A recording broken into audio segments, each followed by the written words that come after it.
Good afternoon. Thank you all for coming. We just had a signing ceremony in the rotunda of the Capitol for the fairness in girls sports legislation. Thankful to see this bill get support from the legislators and make it to my desk, and that now we will ensure that we have fairness and a level playing field for female athletes here in the state of South Dakota at the K-12 level and at the university level. That bill will be enacted, and I'm grateful for everybody's help and support on that issue.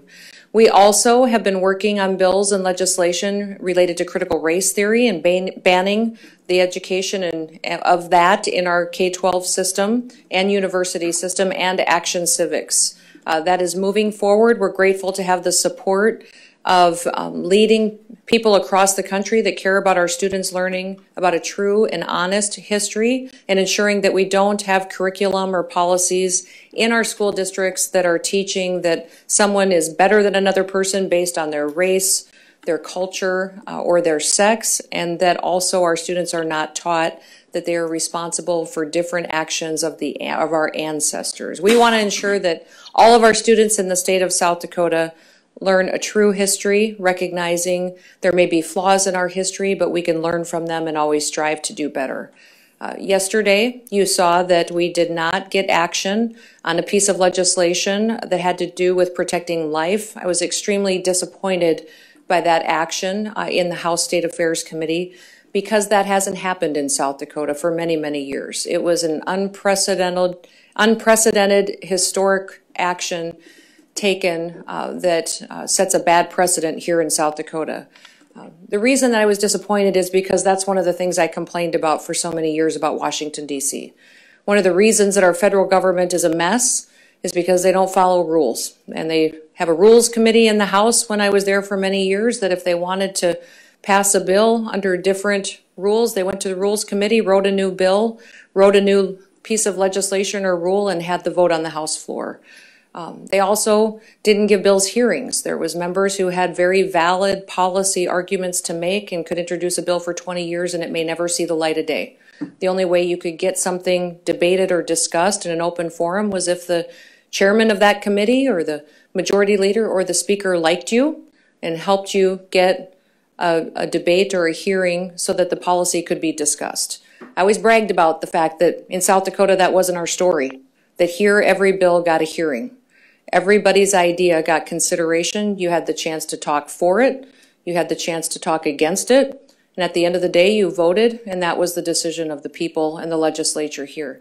Yesterday, that process was changed, and it grieved me to see it because I no longer could say that I was proud of South Dakota for having open debate and being willing to have those discussions, especially when it comes to protecting life in the womb. With that, we have many other policy discussions that are going. One of the things I want to remind everybody is that I had a budget address in December where I laid out some of the priorities for funding that I think we needed to focus on in the state of South Dakota. Next week, we will be getting revenue projections in. Those are projections of revenues from the month of December.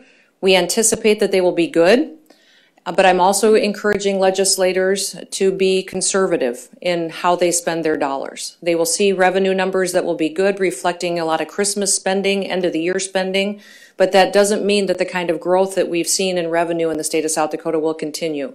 We're seeing federal policies that are driving up inflation. We know interest rates will be increasing. Energy costs are going up. And remember, South Dakota is a heavily energy dependent state. The people in our state, a bigger share of their budget, their family budget, is consumed by energy costs. It's cold in the wintertime, it's hot in the summer, and it's a long ways to drive anywhere. Therefore, families here, when energy costs increase, it hits them harder than it does virtually any other family in any other state. So we need to make sure that we understand that will impact revenues coming into the state as families tighten their belts in the coming years, and we need to make sure that we're budgeting appropriately.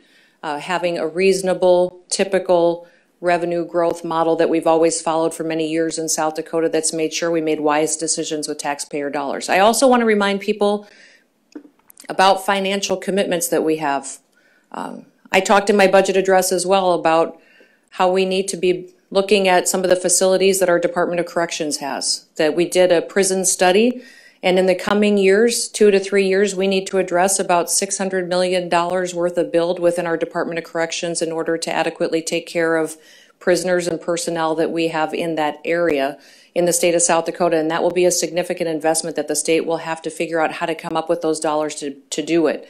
I put 14% into reserves this year, anticipating the cost of those prisons, asking the legislature to be proactive, to start saving money now so that we don't have to bond for that. And remember, if legislators say that we can bond for prisons in the future, that's a challenge because we bond for that much. That ties up the bonding authority that the state has that can't be utilized by universities or technical schools and limits their ability to grow and to make sure that the education needs of our students are met in the state.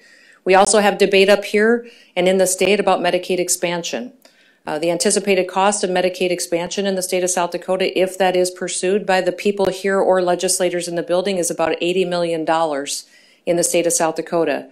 That will be a cost that will have to be budgeted for, and I would like legislators to look objectively at the fact that that may be something in the coming years that they'll have to figure out how to pay for. We also have other bills that have policy implications that may impact banks, their ability to be chartered in the state. What that means to the revenues that come into the state government are pretty significant as well. And all of those things, when they're having discussions in appropriations committee and putting together a budget this year that we'll need to agree on, need to be considered so that we're not in the situation here in the next 2 or 3 years where we're backing the state into a situation where they have to raise taxes to make sure that we're adequately paying and taking care of the needs of the state of South Dakota. So I would hope that the legislature would continue to focus on recognizing the costs we have in front of us, making wise decisions today so that we can keep taxes low and keep the burden low on the people that live here and make good decisions to continue that far into the future. With that, I'll open it up for any questions you have. On the topic of taxation. Governor Noem, this is Morgan at the Argus Leader. Hi, Morgan. I'm going to go to Joe in the room and then I'll come to you. Thank you. Representative Carr dropped a bill that would reduce the sales tax rate from 4.5 to 4%. Where are you at on that? Do you support that bill, or do you think, maybe given what you just said about preparing for the future, I don't know where you would be on that? Well, I certainly examine and look at all opportunities to lower taxes. That's something that I'm always anxious to do. And we went through this analysis for many, many months, seeing what the future looks like for South Dakota. We'll watch that bill, we'll watch the debate that happens, but also looking at what the next 5 years, 6 years looks like for South Dakota as far as revenue. I know that the legislators are a little bit more bullish on what revenue will look like in 2 or 3 years. I'm probably a little bit more cynical on that. I recognize that we have a lot of policies changing at the federal level. We've already seen inflation dramatically hit energy costs. There's talk that our farmers won't be able to get fertilizer in 2 or 3 years because of the supply chain overseas is going to be limiting that. Our ability to grow crops and to sell them is going to be challenged if that happens. We also know our markets will be heavily impacted by overseas production and how that's marketed across the world. We've seen a lack of transportation availability that drives up those costs. All of that sucks money out of the sales tax bucket that funds state government, and it's going to be a challenge in the coming years. So our typical average revenue growth is 4% to 5%. We may see a better revenue growth than that for the coming budget year, but it would be wise to look 2 or 3 years down the road and anticipate the needs that we have financially in front of us that we'll be responsible for, and make sure that we have the money saved and accounted for to take those on as well. I've been pretty palms up about what we have to do in our prison systems. We know that we have overcrowding going on. We know our facilities are in tough shape and falling down, and it limits our ability to do the right thing by the people that utilize those facilities. So the legislators need to consider those upcoming costs and how we take care of that need and the responsibility that we have. Morgan. Thank you. You mentioned to me when we met at the Dakota State University announcement last week that you do have transgender friends and family. How do you justify citing this bill to them? This bill's about fairness. It's about allowing biological females and their sex to compete fairly on a level playing field that gives them opportunities for success. One more Yes. on the phone. Governor, Okay, one more on the phone, and then we'll go to in the room. Thank you. This is Wendell Husabo with Breitbart News. Okay. Governor, earlier today, Leader Smith, your Democrat opponent in the governor's election, supported some mask and vaccine mandates in the state of South Dakota. What do you think about that? Well, Jamie has long supported mandating things down to people that should be their personal responsibility to make choices on. He's got a very different view of government than I do. He's marched with BLM. He supports more taxes, more spending. You know, I would say that we are very, very far apart when it comes to policies and the approach and the role that the government should have in people's lives. Governor, Chris Von Dratchik from Foreign News Service. So, and I know this is a tough topic, so respectfully, you know, when it comes to this bill, Which bill? Sports bill. Okay. Yeah. It's not a tough topic, really. Well, I mean, it's about fairness. We fought years ago for Title IX, Sure. so that women had an opportunity to compete. Now, there's many different competitions where biological sex isn't that big of a deal, and we don't make accommodations for it in debate competitions or academic speech competitions. But in athletics, it does matter. So, biology and science has proven that to us. And the State High School Activities Association had a policy, right? So why override that policy? Why wasn't that policy working? This is a statute in the state of South Dakota that will ensure that girls' sports is protected. Years ago, I fought for this back in 2017 and 2018 to protect the state of rodeo. We know the federal government has come in and dictated to different sporting events in the state before that we couldn't have boys and girls events. I fought then and won and protected girls' events in the sport of rodeo. We did it again, and in South Dakota, we'll always ensure that it's a level playing field. So you were on. One more question, then we're going to go to somebody else. So you're not confident that the current state policy. I'm not confident that it wasn't an issue in South Dakota. This will ensure that it's not an issue in South Dakota. Next. Yes, Lee. What recourse will girls who are accused of not being a biological girl have now that this bill will become law? Girls will have the opportunity, if they're not allowed to play, to have litigation with the school in order to be able to have the opportunity to compete. That is the avenue that they have to build their case, make their case, and get the chance to play on that team. So they'll have. Is there a question on the phone? Yes. Could I ask a follow-up? Sure. Is this Morgan again? South Dakota is the first. Yeah, this is Morgan. Okay. South Dakota is the first state to sign such a bill like this for this year.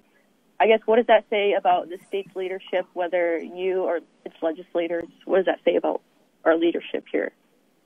I think this leadership here in the legislature is united around the fact that this bill is strong, that it adds the protections that we need to state statute, and that it is something that they can support with confidence, knowing that girls deserve an opportunity to compete at a level playing field. Austin? Yes, Governor Austin Goss, Dakota News Now. You obviously were very cynical, critical of the House State Affairs Committee yesterday for their decision not to hear your proposal on the heartbeat bill. Speaker Gosh, within the last 30 minutes here, put out a statement effectively saying that South Dakota Right to Life opposed your proposal. Both Senate leadership and House leadership oppose your proposal. Said he wants to avoid personal attacks. D.C. politics are not welcome here, and South Dakota deserves better from their elected officials. I just want to see what you make of that and maybe what it says about your relationship with House and Senate leadership. I think my relationship with House and Senate leadership is good. It's strained with the Speaker, definitely. What I would say is this is the first time in years that the legislature has refused to give a hearing to a bill. It was introduced under the same protocols, same mechanisms as every other bill governors have brought. This bill and myself were treated very differently than in the past. I know Speaker Gosh has an issue with me, and I honestly don't know what it is. I cannot think of a reason why he is so offended by me and what I do, but I am following the exact same protocols as other governors on this bill and other pieces of legislation, and I think it's important that every bill get a hearing. Now, what is interesting to me on this heartbeat bill is that there are national pro-life leaders that say this is an important bill at this time in the state of South Dakota. Jay Sekulow, who has agreed to defend this bill free of charge, has given his endorsement to this piece of legislation. The Susan B. Anthony group has given their support to this piece of legislation. In fact, in September, you visited and interviewed Dale Barcher with South Dakota Right to Life, who said it was wonderful that Texas brought the bill that they brought and passed it, and said he thought it was great and something South Dakota should be considering. And that's when we went through the analysis and looked at the language and brought it forward. So I know there's disagreement. They have an attorney, an out-of-state attorney, that's telling them that this bill isn't appropriate. We have many other people that say it is. I'm interested in defending life. This would have been a fantastic debate just to have in committee. And we can all disagree and still defend life. We can disagree on strategy, but let's have that in an open forum. And I, as governor, want to have a transparent process. What happened in Speaker Gosh's committee yesterday was not transparent. It was basically a pocket veto that he made a decision on, and frankly, members of his caucus didn't know it was going to happen. Follow up to that. Sure. You know, even with that in mind, it's very clear that most of the Republicans on that committee are not pro-life. They're right. I very agree. against abortion. You know, again, I agree. Obviously, Dale Barcher in September, whatever that was singing this bill's praises. But I guess more than that, do you wish you could do anything different in hindsight? Do you think there's anything you could have done different, whether that had been coordination? Well, Austin, do you remember that when I talked about this bill in my State of the State address, that it got a standing ovation from legislators? Yes, ma'am. So it would indicate to me that the legislators that stood were in support of the bill and that were glad and excited that it was being brought forward.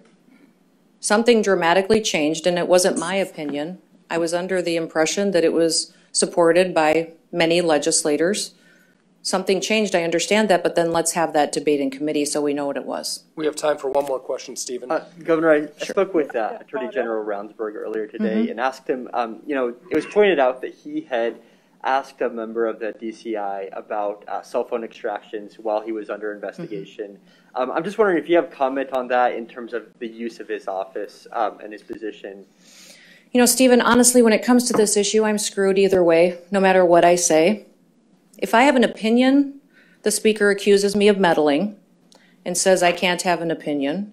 If I do have an opinion, when I've committed to being the most transparent governor we've ever had and believe that the public deserves to know the truth, I don't want to give the Speaker a reason not to do the right thing. So if I say something and he uses that as a reason not to do justice to this issue and handle this process correctly, I just don't want to give him that excuse. So it's hard for me to weigh in because I want to be transparent. I think the public deserves to know this issue, but yet I don't want to give the Speaker an opportunity to blame me for whatever action he chooses to take. What do you make of that voicemail? What voicemail? Have you heard it? The one Austin and I published on Friday. Are you talking about the robocall one? Yeah. I've never heard the voicemail, but I have repeatedly said that I had nothing to do with those robocalls. And no one on my campaign team did. I don't know who did those or what agenda they had against me. But I'm not going to speculate, but I did not have anything to do with those robocalls. So the recording sort of indirectly implicates that the governor, they don't say your name, but it says the governor. Well, from what I've been told by my communications team, it also clearly said the person on the phone was indicating that whoever was asking for it was running for Senate, wanted to be president. Everybody knows that none of that is true of me. I've repeatedly said I'm not running for president, I'm not running for Senate. So if they're talking about somebody and speculating as to who's behind the calls, none of those qualifiers apply to me. Thanks, everyone. Sorry, you talked We'll do about one.